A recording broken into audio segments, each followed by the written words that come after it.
Welcome, everyone, to Cornerstone University's Wisdom and Influence podcast. I have a very special guest with us today.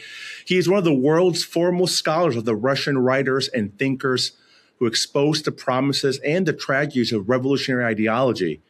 He serves as the Lawrence B. Dumas Professor of Arts and Humanities at Northwestern University and has spent decades studying the intellectual currents that shaped the Russian Revolution and the literary giants who warned against ideological certainty and utopian political dreams. He's also a member of the American Academy of Arts and Sciences and the author or editor of more than 20 books, including a wonderful book entitled Wonder, Confront, Certainty. His essays have appeared in Wall Street Journal, First Things, Commentary, and numerous other publications. Our guest is Professor Gary Saul Morson. Professor Morson, welcome to our podcast. Thank you, and thank you for that wonderful introduction. Well, thank you for all the wonderful work you have done for so many years, and there's so much to talk about, especially given our current national moment and all that's happening with communism and socialism. But let's begin. Maybe if you could talk with us. You spent an entire career really studying Russian literature and the moral witness of this literature. And just for our listeners to get to know you, what drew you to Russian literature and all that encompasses? You know, I like literature that raises big philosophical questions about, the nature of morality, life's meaning, the ultimate questions which Russians are obsessed with, God, death, immortality, utopia, evil, Virginia Woolf has an essay on Russian literature called The Russian Point of View, where she says, we English are just afraid to talk about big questions as if it's sort of juvenile or unimportant. But the Russians do it, and it doesn't ruin their art. It makes their art better. If we did it, it would ruin the art, right?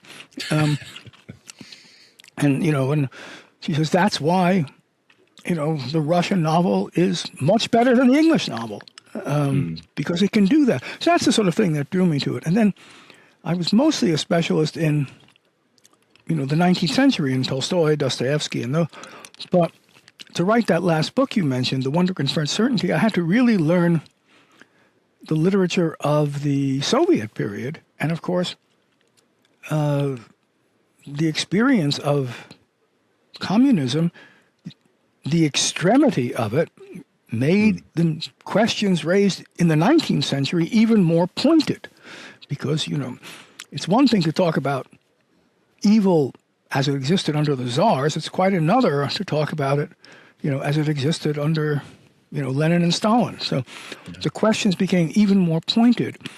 And so one could really address questions that they're addressed in other literatures, but not quite as sharply and profoundly, I think. Professor Morson, I've read a couple of your pieces in the Free Press. The Terrorist Mind was the most recent one you published there, I believe. And I want to ask you, what is it about communism and Marxism that has become all of a sudden so attractive once again to so many in our country? I came to the U.S. 45 years ago. My parents immigrated from South America, and I came as a 9-year-old boy in 1980. And a few months after I came, Ronald Reagan was inaugurated. And as you know, Ronald Reagan talked about trust but verify, bring the curtain down, the evil wall down. And there was all this push against communism and the evil empire. And yet all of a sudden now, 30 plus years, it's become attractive and many are in love with it. And what's happened in our society, in our country for this significant shift to have occurred?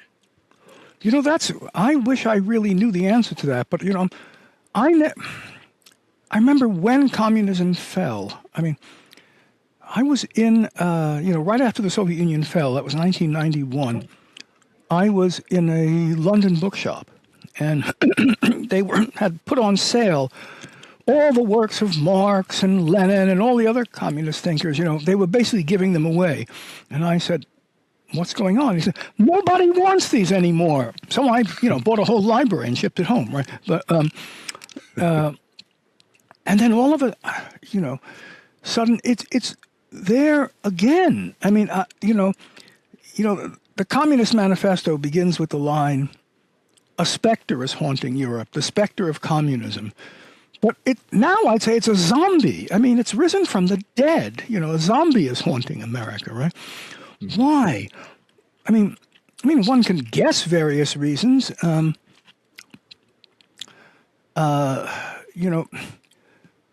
There's always an appeal of any ideology that says to intellectuals or well-educated people that they should be in charge. That you have a scientific theory, and we, social scientists, should govern everybody. That was, part of the appeal of the progressive movement, which made that absolutely explicit, right, in the early 20th century. But communism, goes even further in that direction. But why? But that's been true for a while. Why now? It might be, the way students have been educated or not educated in the last, 30 years. I know from a lot of my students, they don't know, basic history. They really know very little about communism. They don't know much about history generally. And the less you know, the more, the idealism to which communists appeal will seem appealing because you don't know what it really is. So I'm guessing that, it's the poor, secondary school education that is what's going on. And that seems to be the, indirectly the product of, the ed schools with their different emphasis on other politics and, how teachers are trained. My guess is that, it's lack of knowledge that has done it.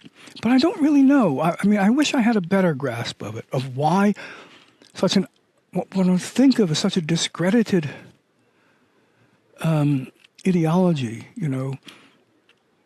responsible for more deaths and suffering than any other philosophy in the history of the world in the last 100 years. Why would it be back? Well, I ask myself, when Hassan Piker or Graham Plattner says, "I'm a communist," do they really believe in, starving millions of people to death deliberately? I don't know, but my guess is they do, but their followers don't really know what it entails. But I don't really know. You raised this issue in your piece where you speak about how and you focus on Dostoevsky, and you mentioned how all the folks he was around when he was pardoned at the end of his life, or toward the end of his life when he was pardoned, he looked around, he said there was not a single monster or scoundrel, right, among all these revolutionaries, but that these were people who had become so susceptible, right, to ideas and concepts that were so destructive. And you mentioned institutions, educational institutions. You're at Northwestern. I'm here at Cornerstone University. And in some ways, you think that educational institutions should be the last fortress, right, that would help us or protect us or shield us. And yet today, some of the most highly prestigious institutions and universities in America, if not the world, have become tremendously receptive, not just to communism and Marxism, but to the violence these ideologies advance. How do we address that? What do you recommend? What should we do? Well, you have to educate people better. I mean, getting control of the secondary schools would be a good start. Changing the tone of the culture so that you can look. A lot of the people who wind up supporting these things don't actually believe in them. They are just afraid to oppose them because, they'll be subject to ostracism or violence. It's that, it's still definitely a minority. But you have to produce some spine in the people who, may be left-leaning, may like what is truly democratic socialism, not what these guys like, right? To recognize the radical difference. You've got to, and to be able to stand up to it. I mean, that's what's really going to make the difference. These movements, this is, I know from studying this historically, they will push things as far as they will go. There is no limit, like Nazi death camps or Soviet, there's no limit unless they are stopped. And the people who have to stop them are people who are not used to criticizing anyone to their left. But they're the ones who have to be woken up because there really is a radical difference between being a liberal and being a Bolshevik, right? Right. A significant difference. Yeah. I mean, you mentioned in that, and this was jarring to me when I read this in your piece, that between 1905 and 1907, over 4,000 Russian officials or individuals were killed or hurt in Russia because of the violence. It had become so fashionable, right, to be violent, not just tolerated, but fashionable to be violent. And you talked about how these terrorists were not from the oppressed classes, working classes, but they were highly educated and prominent individuals. And very few of them were from the working class. Yeah, very few. Right. We've begun to see some of that here in the United States in some of these sort of political murders or attempted political assassinations, where it's not the working class or the oppressed, it's the highly educated who are carrying out violence, not just speaking and arguing, but actually carrying this out. Yeah, I mean, the latest polls of, in Michigan, whether you have this, in the Democratic primary, this radical candidate, show that, his support comes from wealthy, well-educated white people, and working class people and black people support his opponent. And the same with, in New York with Mondami. I mean, it's the well-educated, people who've been to Columbia and places like that produce, the realms of support in the name of others, but they're not themselves others, right? I mean, it's what you mentioned about, Russia in 1904 to 1905 to 1907, and that was just an extreme, but it was very similar for about right up to the revolution and 10 years before that. Russia is the birth of the modern terrorist movement. It was the place where I think for the first time, if you asked a young man or woman, well, what do you want to be when you grow up? The answer might be terrorist. It was a respected occupation. The only occupation that was probably more respected was, since this is Russia, literature. Russians love literature. And I said, I wrote an article once about one guy who managed to make a successful career as both a novelist and a terrorist. Right? He did both. And he kept clippings about both careers. And I never could figure out, I've read his novels, right, whether he wrote novels to celebrate his terrorism or, whether the terrorism was to have material for his novels. I mean, which was primary for him. It wasn't, it wasn't clear. And, this was a guy who, he didn't care. I mean, which radical ideology, he did his terrorism for. He'd go out to anybody, including people who hated each other. I'm just a professional terrorist. That's all. That you had that phenomenon. I mean, one of my favorite stories of the period is that, this provincial newspaper where one of the reporters comes to the editor and says, the new governor has been appointed. Shall we run his biography? And the answer is no, save it for the obituary.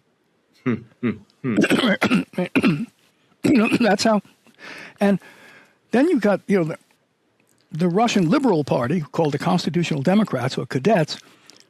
they did not engage in terrorism, but they refused to condemn it. I mean, one of the leaders said, condemn terrorism? That would be the moral death of our party. Well, as soon as the Bolsheviks took over, the first people they turned on were the constitutional Democrats. Within days, Lenin said they are, quote, outside the law, meaning you could do anything to them. And 2 of them were promptly murdered in their hospital beds, 2 of their leaders.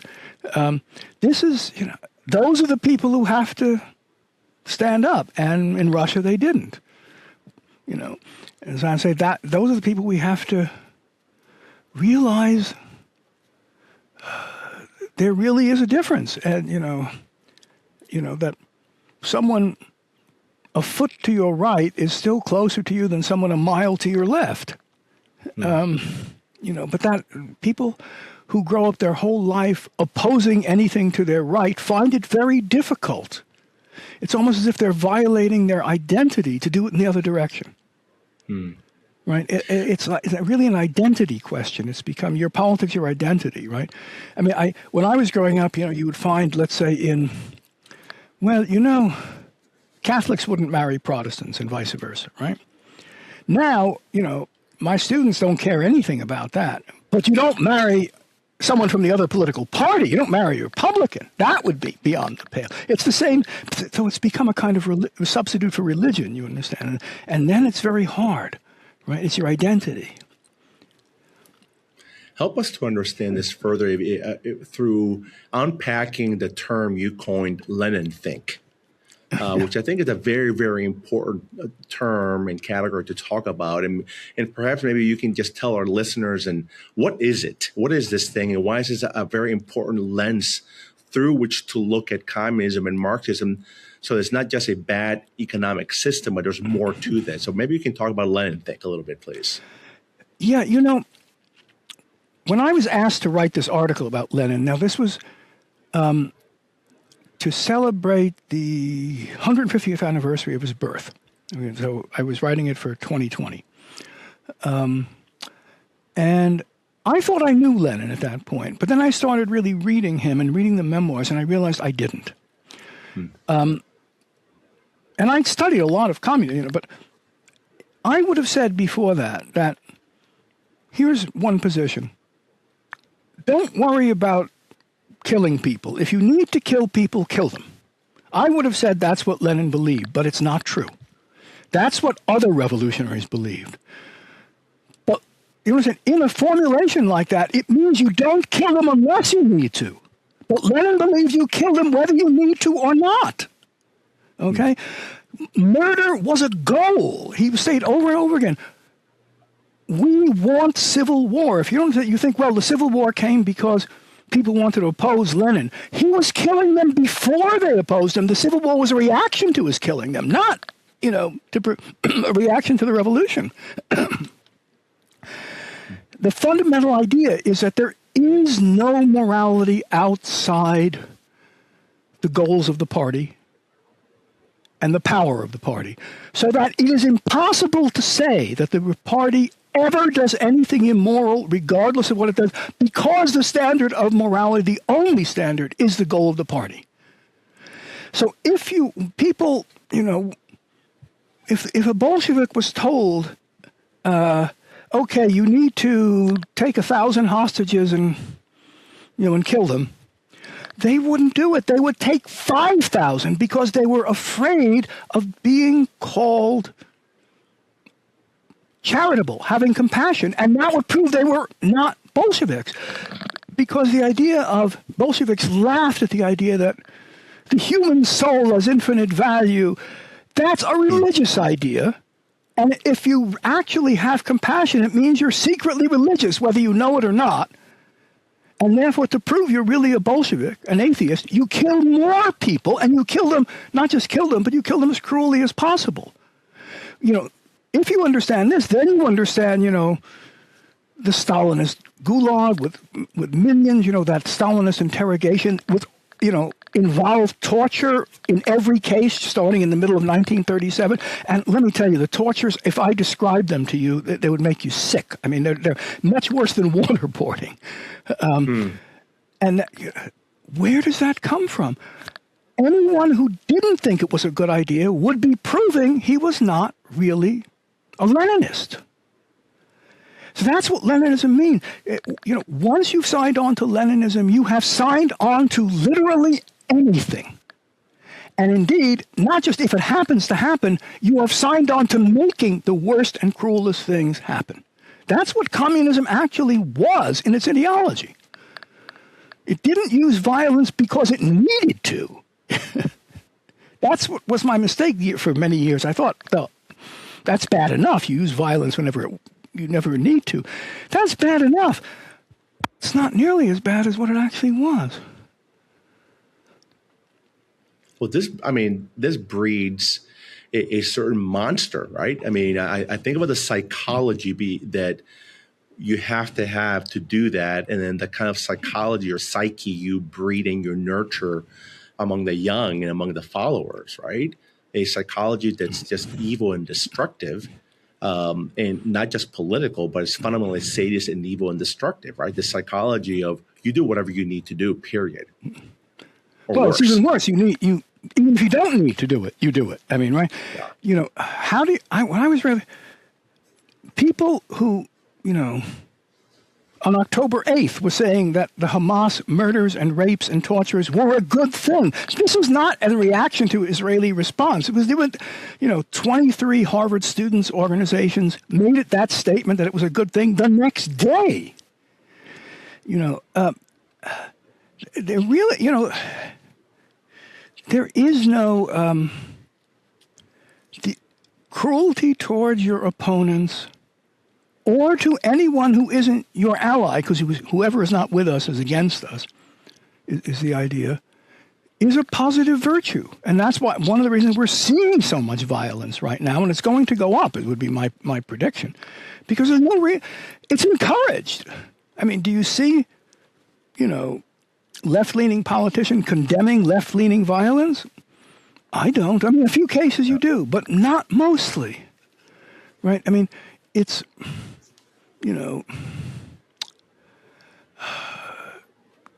it's become, when it becomes a point where only people in the center and the right condemn violence from the left, you're in trouble. Now, if it were the case that all the violence coming from the right, the same phenomena would apply, right? That if only people on the left condemned it, you'd be in trouble, right? And there is some from the right, but not nearly as much as you get from organizations like, Antifa or I don't think there's any other president who's been at least 3 assassination attempts on him, right? Yeah. So talk with us about, when I think about Dostoevsky and foretelling what was going to happen, right? What was that? Yeah, it reminds me of Edmund Burke and the Reflections on the Revolution in France, almost foretelling the horrific things that were about to happen, right? And there they are. What was it about Dostoevsky? What was the special gift he had that he was able to see this and say, look, this is what's coming. Prepare yourself. Yeah, the Burke that, when I first read the Reflection of the Revolution in France, it didn't register for me for a while how early it was written, and that the revolution just begun, and he was saying they were going to kill the king, right? And that didn't happen until 2 years later. I mean, that's how prescient it was. In Dostoevsky's case, he's the only 19th century thinker who described in detail what we've come to call totalitarianism as it existed in Germany and China as well as the Soviet Union, right? And no one else described in detail that kind, and the scale of murders, he said 100 million, which is at least what it was. Why, the cultural policies, they're all described. How did he know? People say he was the only person who did. And he was regarded as crazy at the time, right? And I think the answer is he had been a radical and a revolutionary himself at one time. So he knew their psychology. And he knew that if that group ever attained power, that's what it would do. That is, he took seriously the intelligentsia's demand that they should govern, their attempt to seize power.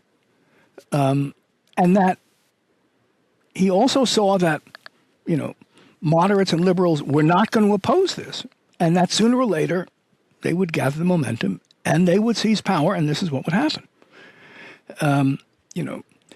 You have to take seriously, a few college kids in college, what do they matter? They matter, right? If you think of, the horrible events of the Khmer Rouge in Cambodia, I remember somebody saying to me, "Oh, what are these French Marxist professors? They don't do any harm." And I said, "They're the ones who trained Pol Pot and the Khmer Rouge, who went back, who studied Marxism in Paris, and went back and killed a quarter of the population." It really does make a difference. And Dostoevsky saw that, right? One of the things that I think was profound is in his novel Demons, and you cite this, he talks about these destructive leveling tendencies, right? Edmund Burke does the same thing, where you want complete equality, and in the name of equality, which sounds good, you're willing to cut people's tongues, gouge out their eyes, right? Kill people. Burke speaks about this, these leveling tendencies. Dostoevsky does the same thing.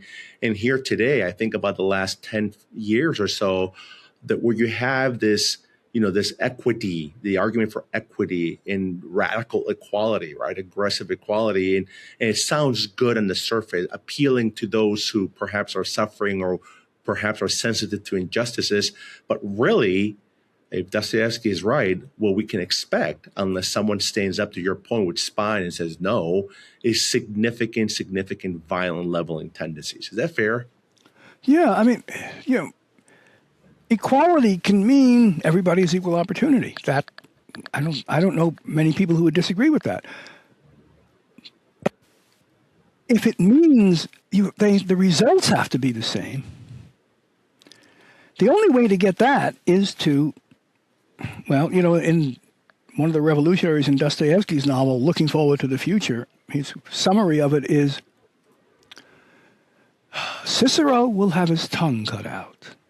Copernicus will have his eyes put out. Shakespeare will be stoned.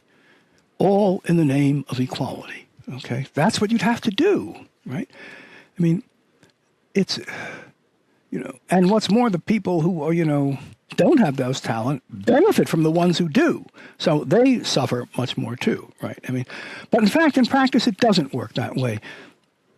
In practice, what it works out is that, yes, the Ciceros suffer, but there's one group that does prosper, and those are people who are good at bureaucratic infighting. They wind up very high ranking, very well off, and able to oppress others. It's not the ones who are most productive. It's the ones who understand how to manipulate power in an organization or a bureaucracy. And that's what happened in each of these countries, right? You speak to us about, when you spoke about Lenin think, and the reality that under this way of thinking, morality is whatever the party says. There's nothing outside. So let's talk about the importance of religion, faith. Cornerstone is a Christian university. The importance of Christianity to address this, to talk about the transcendent morality and the importance of, I think of the Declaration of Independence. We're all endowed by our Creator with certain inalienable rights, right? What do we need to do to not just give a spine to people, but to reintroduce and continue to introduce the importance of faith and morality and moral authority outside of the state, right? Outside of the party, outside of ourselves, a transcendent moral order to address it and to help it to address this. Yeah, in Solzhenitsyn, the great novelist of the Gulag, he started out as a believing communist and a believing atheist, right? And it was he describes in various writing the long period where he gradually had a lot of counter evidence to why this was evil, but he overlooked it. And then gradually, he realized there was something wrong with it and became a radical skeptic, but didn't really believe in anything. And then gradually achieved faith. What was, for him and for others, what was the key thing that led them to faith? And the answer was, when you see evil of such extreme point, you are no longer willing to say, well, it's all just relative to your social condition. There's no real evil.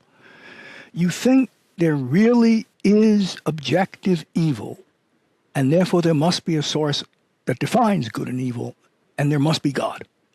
Or some equivalent to God. I guess you could be, a Kantian who says that, in reason provides standards, pure reason of good and evil. But, as Lenin liked to say, Kantianism is just religion denatured a bit. And there's a good deal of truth to that, right? I mean, right.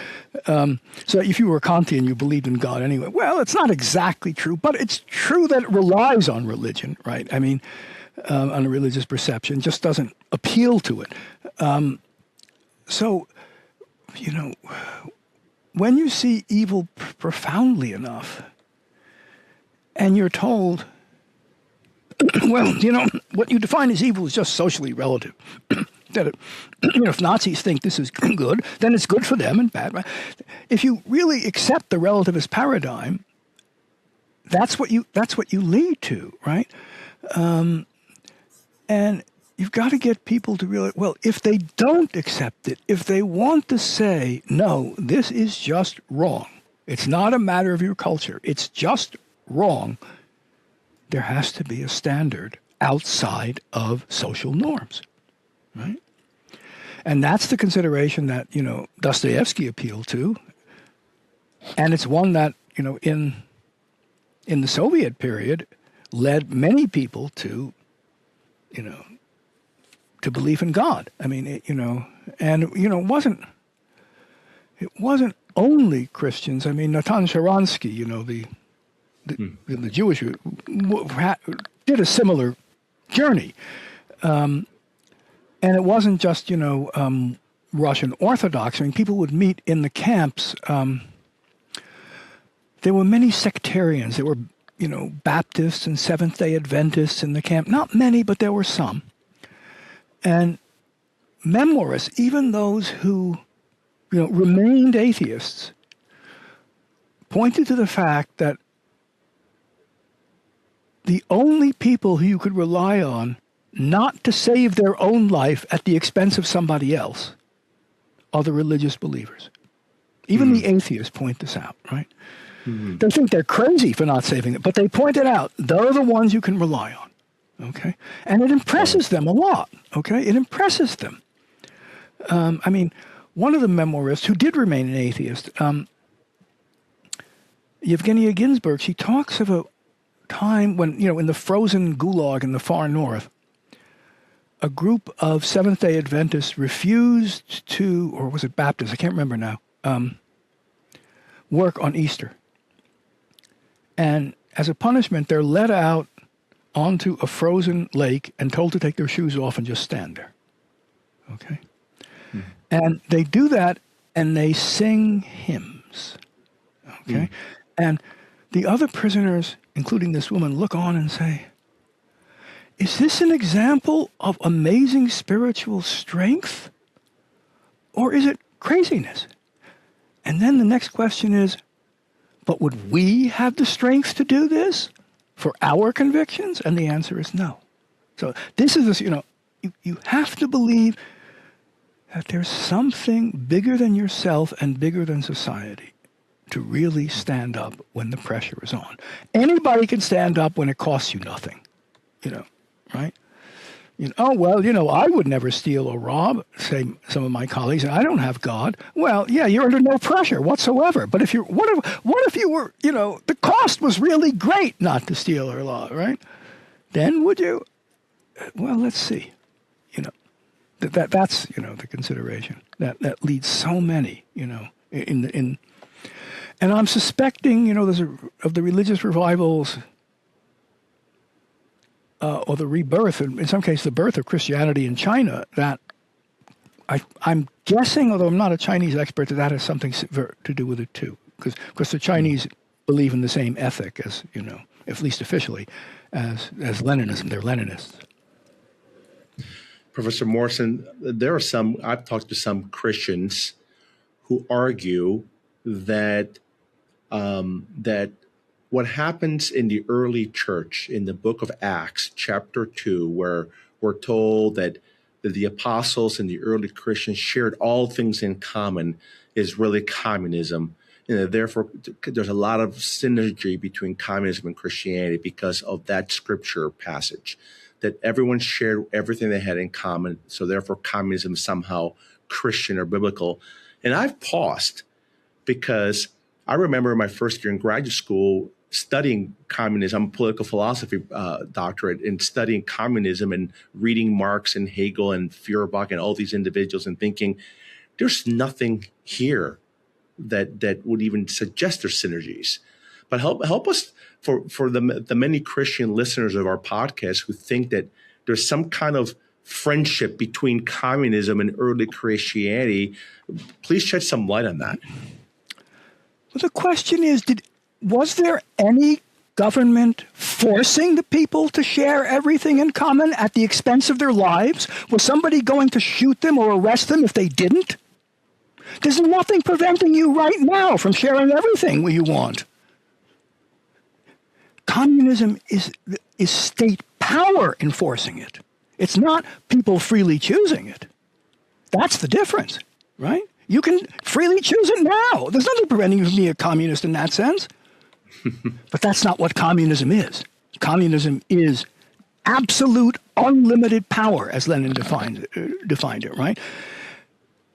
There can be, when they were, the first Soviet law code was being formulated in the early 1920s. Lenin instructed the guy who was informing it not to make terror a permanent feature of the regime. That is, there would never be a time, authority could not be bound by law, period. You could have a law code, but it didn't bind authorities. They could do anything, okay? That absolute unlimited power, as Lenin said, unrestrained by anything, that's what's enforcing it. And that's what communism, and that's where the problem comes from. It's sure, share things as much as you like. Tell your Christian friends, do it. Nothing's stopping you. But that's not what communism is, where you're forced to. Yeah, a very important distinction, a very important, terrifying distinction. Yeah. Let's talk about our students today. You've been in the academy for years, educating students, and you earlier in our conversation you mentioned how these political questions have become questions of identity, right? Deeply, deeply, deeply personal. And do you see any signs of hope as you think about students now, the past, the future, where we are? Any signs of hope? Is there anything you're seeing among your own students or among the culture or other universities that gives you hope, some bright spots out there as we think about where we could be headed? I am pessimistic but not hopeless. I see the trends going in the wrong direction. They're accelerating. I imagine we could be living in a quasi-communist dictatorial society within 5 to 10 years or less. But I'm not certain it's going to be the case, because I do have students who know there's something wrong here. And it's always possible that many of the students who, don't really believe this but just don't oppose it can wake up. I think it's actually very few students who literally think the way Lenin did. There are some. But if the others just wake up, see what the difference is, and, maybe, I don't know, having a senatorial candidate with an SS tattoo and proclaiming himself to be a communist, supported in Democratic primaries. What did he win? 70% of the vote? Maybe something like that will be shocking enough. Maybe, the attacks on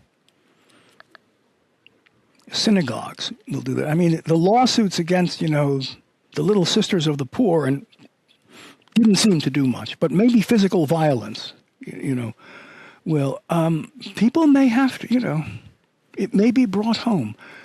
I don't know, but that's what it depends on. The trends are bad, but it's not locked in, and things can change, right? If you had one piece of, a warning, an exhortation, a piece of counsel, one, to give to American educational leaders or civic leaders, what would it be right now? Oh, educational leaders. Oh, well, if you take education and research seriously, they only flourish when prevailing orthodoxies can be freely and fearlessly criticized. Imagine a scientist who, instead of proving their theory by an experiment, could simply shut up anyone who said, that this drug didn't work. It clearly wouldn't be science anymore, but that's true of all research. And that, what educators can do is enforce that, and also then create required classes in the importance of freedom, free dialogue, for education and knowledge. Now, in fact, there are some educators doing this. I'll just mention that perhaps the leader of these is the president or chancellor of Vanderbilt University, Daniel Diermeier. And there are a few others, like the president of Washington University in St. Louis, who really are doing this, and students have to really acculturate themselves to this from day one, right? And, I know him because he used to be a Northwestern professor many years ago. He thinks that university presidents, more and more of them, are seeing this as something to do. They don't have enough support to do it. But more and more of them are aware that they should gather that support. More and more doesn't mean a majority, but it means more and more. And so those are hopeful signs. And, look up what Diermeier, has done. I think he's, and the president of Dartmouth has been arguing this too. There are some. I mean, they see, and 10 years ago, even 5 years ago, there weren't any, right? The University of Chicago, which always stands out. Right. One of the few. That's right. Yeah.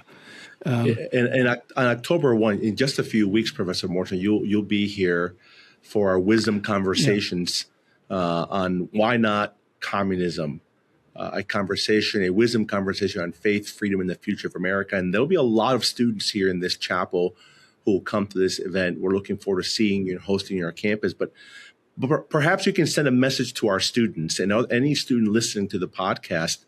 What would you say to them?